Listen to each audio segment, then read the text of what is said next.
தகப்பனையும் தாயும் செலக்ட் பண்றதுக்கு நமக்கு அதிகாரமே இல்லை. நான் இப்படி சொல்லட்டா, எனக்கு 46 வயசாச்சு. 3 வருஷத்துக்கு முன்னாடி தான் எங்க அம்மா இறந்தாங்க. எங்க அம்மா பக்கத்துல இருக்கிற வரைக்கும் எந்த பொண்ணு என் பக்கத்துல வராது.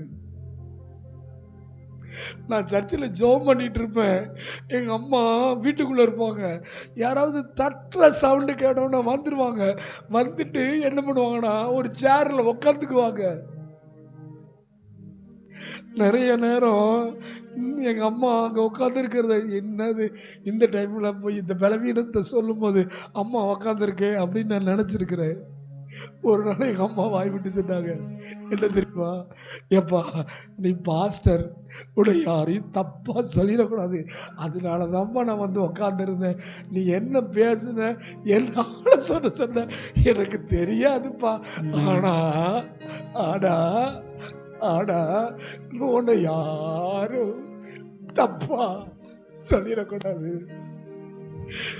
உன்னை யாரும் தப்பா சொல்லிடக்கூடாது, தப்பா சொல்லிடக்கூடாது, தப்பா சொல்லிடக்கூடாது, தப்பா சொல்லிடக்கூடாது அப்படின்னு சொல்லி உன் தாயின் கண்ணீருடைய பகுதி இந்நாள் வரைக்கும் உன் தலைமேல் இருக்கிறதை என் ஆண்டவர் காட்டுகிறார்.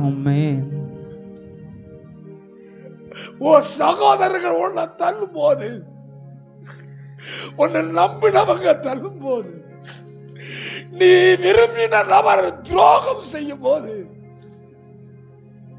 உன் தாயும் தகப்பன் உன்னை தள்ளலையே. ஏன் தெரியுமா, உன்னை அறியாத தேசத்துக்கு கொண்டு வந்திருக்கிறேன்.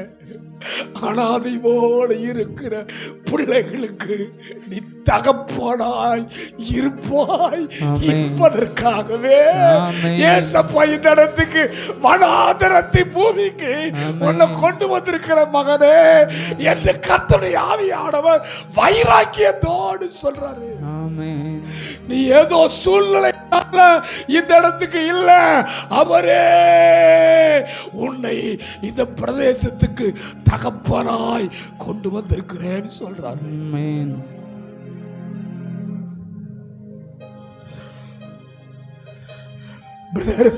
என்ன பாக்குறோம் நிறைய நேரம் உங்க மனைவி அன்பை எதிர்பார்க்கும் போது அந்த அன்புக்கு நீங்க இடம் கொடுக்காம விருப்பம் போல வாழ்ந்தது தப்புன்னு சொல்றாரு.